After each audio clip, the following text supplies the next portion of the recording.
국가의 이념적 양분화 시대에 야당의 역할은 기본적으로 투쟁을 원칙으로 모든 체계화 강론을 한 방향으로 결집해야 하는 것이 기본입니다.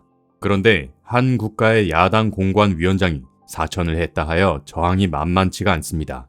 어려울 때 투쟁 잘하는 사람들은 전부 배제하고 공관위원장 본인의 친분이 있는 몇몇 사천자들을 공천화했다고 볼 수밖에 없습니다. 대립당과 싸우자는 건지 타협하자는 건지 구린 냄새가 나는 건 사실입니다. 여론을 의식해서인지 김형호 공관위원장이 성명을 냈습니다. 딱 한마디로 대의 명분이 약한 성명인 듯합니다. 사천을 공천화로 등용시킨 김형호 공관위원장은 사천파들로 싸움을 치를 수 있겠습니까? 사천파들의 생각에는 무엇이 필요한 것일까요? 총선 후 당내 장악력을 계산했을 겁니다. 공천 배제당한 중견급 후보들, 홍준표, 민경욱, 김태호 등등 이 사람들의 성향으로 봐서는 총선 승리 후 황교안, 김형호 이 정도는 강하게 밀어낼 힘이 있다고 판단한 겁니다. 한마디로 같은 당원에 싸울 줄 아는 동지들이 두려운 것이지 적으로 경쟁해야 할 대립당이 두려운 게 아닙니다. 잘못된 공천의 정점을 알리는 신호탄입니다. 이것을 번복하여 제자리로 돌려놓지 않으면 엄청난 약화로 어떤 투쟁력도 보장할 수 없다는 건 확실한 것입니다. 또 하나 확실한 것은 공천 결정에 숙청론이 실행됐다고 판단됩니다. 하나의 예로 홍준표 의원, 서울 험지 명령을 내린 후 홍준표는 낙동강 김두관의 저격수를 자초하며 고향을 포기한 결정을 보였는데요. 지역적으론 서울이 험지가 맞습니다. 인물적으론 상대당 김두관이는 대형급 인물입니다. 적의 수장을 죽이면 땅은 빼앗는 것. 꼭 홍준표 서울을 고집하는 김형호는 애초부터 홍준표를 사지로 내몰아 정치적 생명력을 끊어버리려 했던 마음이 있었다고 봐야 합니다. 김두관을 누르고 중앙으로 입성했을 땐 황교안과 김형호로 봐선 이성계의 위화도 회군이 될 수 있다고 정치적 해석을 판단하여 실행한 것입니다. 이 사람은 서울 아니면 공천 탈락이다. 선택의 여지가 없다. 총선 패배보다 당권에선 밀리면 안 된다는 어줍잖은 잔꾀 아니면 저런 행동이 나올 수 없는 상황인 듯합니다. 고성국 박사님 의견을 들어보죠. 김영호의 얘기가 오늘 쭉 나오는데 어떤 형태로든 여러분들의 그 뜨거운 이 민심이 뜨거운 목소리가 김형호 공관위원장한테도 전달됐으리라고 제가 느낍니다. 김형호 공관위원장의 얘기를 가만히 한번 살펴보겠습니다. 불출마 공천 배제 인사들을 향해서 김형호가 이렇게 얘기했습니다. 미안한 마음 가눌 길이 없다. 변하지 않으면 우리는 다 죽는다. 불출마를 기자간담회를 자청해서 한 겁니다. 불출마를 결단한 의원 여러분께 다시 한번 감사의 말씀을 드린다. 또 묵묵히 할 도리를 다 했겠지만 불가피하게 교체된 의원들에 대해서도 미안하고 송구한 마음이다. 억울하다고 통곡하시는, 한 가닥 희망을 끊지 않고 재심을 청구하시는, 나보다도 못한 인물이 공천받았다고 분노하시는, 당을 지키면서 문재인 정권에 맞서 싸운 대가가 고작 이거냐고 속상해하시는 분들, 공관위가 이분들 심정 다 헤아리지 못한 점 널리 이해해 주시길 바란다. 김영호 공관위가 이 자유파 전사들의 마음을 제대로 헤아리지 못했던 잘못이 확실히 있습니다. 김영호 공관위원장이 기자간담회를 자청해서 한 이 말까지 당장의 곤란함을 모면하기 위한 정치적인 수사가 아니라면, 정말 김영호 공관위원장이 진심으로 하는 말이라면 김영호 공관위원장 말 그대로 김영호 공관위원회가 이 자유우파 전사들의 심정을 제대로 읽지 못했던 크다란 잘못을 저질렀습니다. 자유우파 전사들의 이 절박한 심정, 김형호가 이렇게 얘기하고 있어요.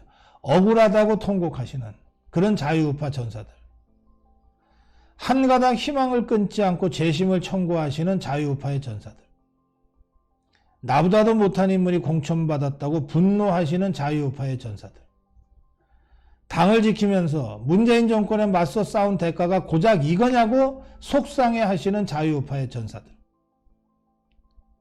이분들의 심정을 공관위가 다 헤아리지 못한 점 널리 이해해 주시길 바란다. 이렇게 사과한 겁니다. 김영호 공관위가 확실히 지난 3년 좌파 폭정에 맞서 싸운 자유파 전사들의 그 처절함과 공천에서 경선 기회도 받지 못하고 탈락하는 데 따른 그 억울함과 답답함과 참담함에 대해서 제대로 헤아리지 못한 점에 대해서 다시 한번 김영호 공관위원회의 반성과 사죄를 저는 요구합니다.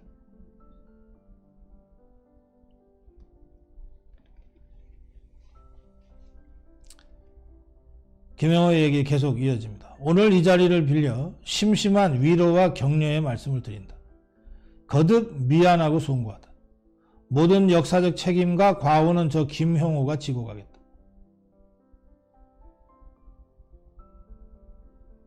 잘못을 인정하고 있습니다.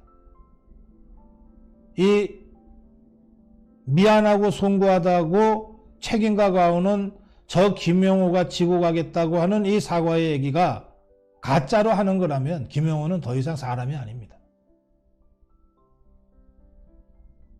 김영호의 이 말은 진심이 담긴 말이라고 저는 받아들이고 싶습니다. 김영호가 잘못된 공천, 3년간 좌파 폭정에 맞서 싸운 자유우파 전사들의 그 어려운 사정, 그 참담한 사정을 제대로 헤아리지 못한 데 대해 거듭 미안하고 송구하다고 사과했습니다.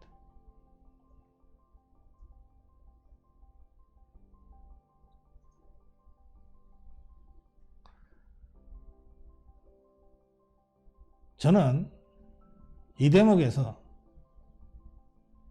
미안하고 송구하다고 사과한 그 연장선에서 최소한 몇 지역은 비록 공천 발표가 이미 있었다 하더라도, 확정 발표가 있었다 하더라도 그 정도가 너무 심한 몇 개 지역은 공관위가 자체적으로 바로 잡을 것을 다시 한번 강력하게 촉구합니다. 미안하고 송구하다고 말 한마디 던지고 기정사실화 시키고 갈 일이 아닙니다. 정말로 못 알아, 정말로 심정을 헤아리지 못해서 미안하고 송구하고 책임과 과오가 있다고 인정한다면 모두를 다 바로잡기는 어려울지 몰라도 그중 대표적인 몇 곳, 상징적인 몇 곳은 공관위가 바로 잡으십시오. 최소한의 행동을 하면서 사과하세요.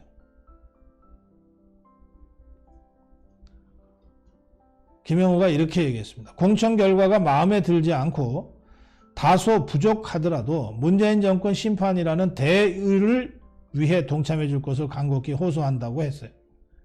이걸 호소하기 위해서라도 최소한 정말 문제가 심각한 몇 곳, 정말 상징적인 몇 곳은 바로 잡으세요. 그냥 말 한두 마디로 때우려고 하지 마세요. 공관위가 바로 잡지 않으면 황교안 대표와 최고위원회가 바로 잡을 수밖에 없습니다. 스스로 잘못했다고 시인하고 있잖아요.